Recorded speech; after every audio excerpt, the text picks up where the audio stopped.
Welcome to your daily Islanders prospect update for August 28th.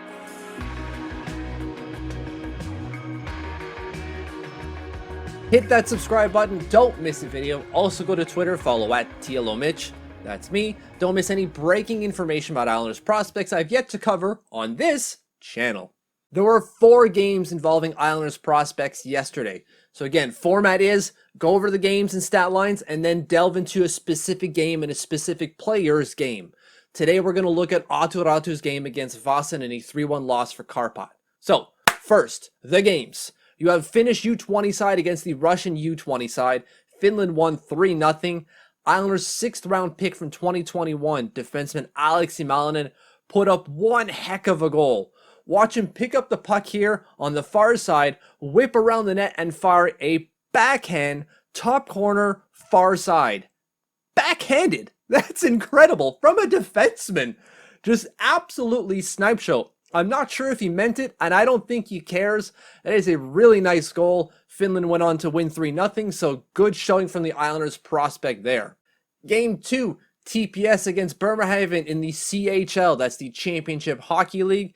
Aatu Räty finished with 12 minutes 37 seconds of ice time and a shot on goal. Not much more to report there. They have detailed stats and certain like face-off wins and so on. There's nothing more to look at here.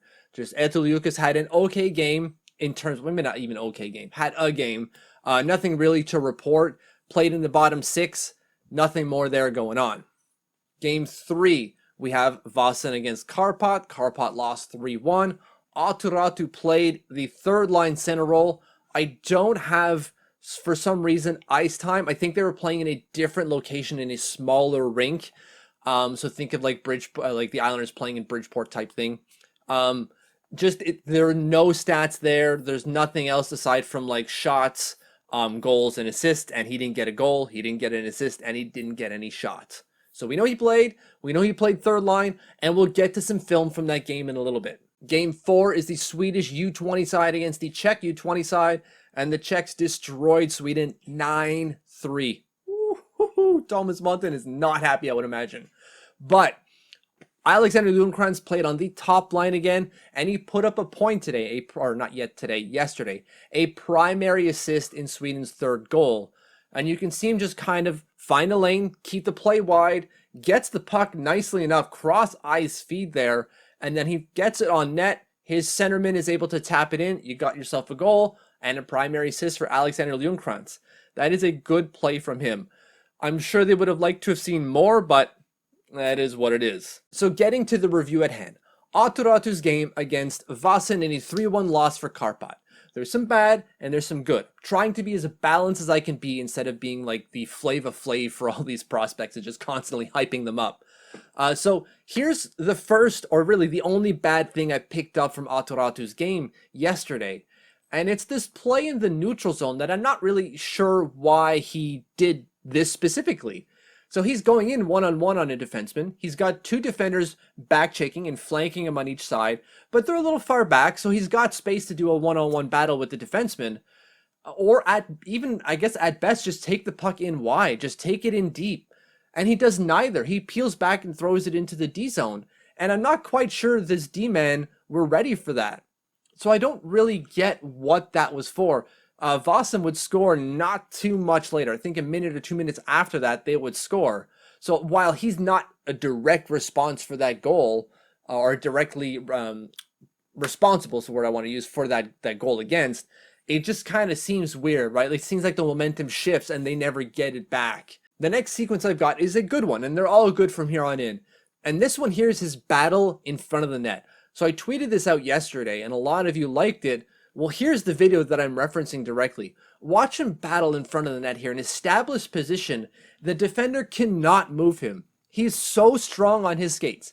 He may not be the best skater, but he's still very strong on his skates. Just watch him. He can't be moved. It's very Anders Lee-esque. Sets up roots, and the only time that you can move him is when he decides he's going to move.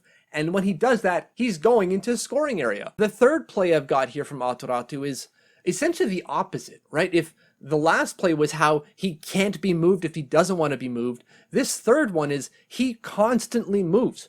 Watch him in the zone here. He's constantly moving. He may not be taking strides, but he's constantly kind of gliding in and out of position. There's this one, or that one play where he gets a shot on net, is him just gliding backwards from the defenseman, creating that separation that allows him to get the shot on goal that eventually works wide. And if that forward was balanced and ready for the puck coming his way, it's in the net.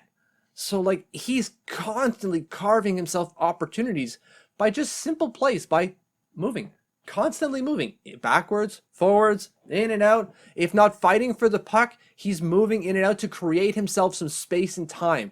And that's exactly what you want to see from a forward. The last play I wanted to bring up is focusing on Aatu Räty's defensive game.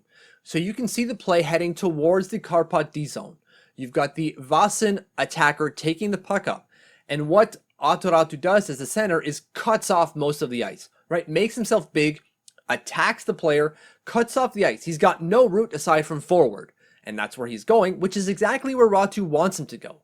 And then with an active stick, knocks the puck out of possession and heads the other way to create an attacking opportunity on his own.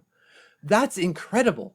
That's what you want to see from young prospects, right? Whenever you talk to young prospects, they're telling you, I'm working on my D game. And I'm not going to say that Räty's D game is perfect, but this is some level of maturity that you don't see from a lot of players, specifically top and forward first players, right? Maybe you see these from bottom six guys, right? Where their D game is maybe a little bit stronger. You don't see this from top end, what should be elite offensive players. You don't see this kind of defensive maturity yet. To recognize the play developing, what he needs to do, and execute it perfectly. That is incredible. I've said it a lot already, but I am really in love with Aatu Räty's game. Thank you for following. Thank you for watching. If you haven't subscribed yet, hit that button. If you have, thank you, thank you, thank you.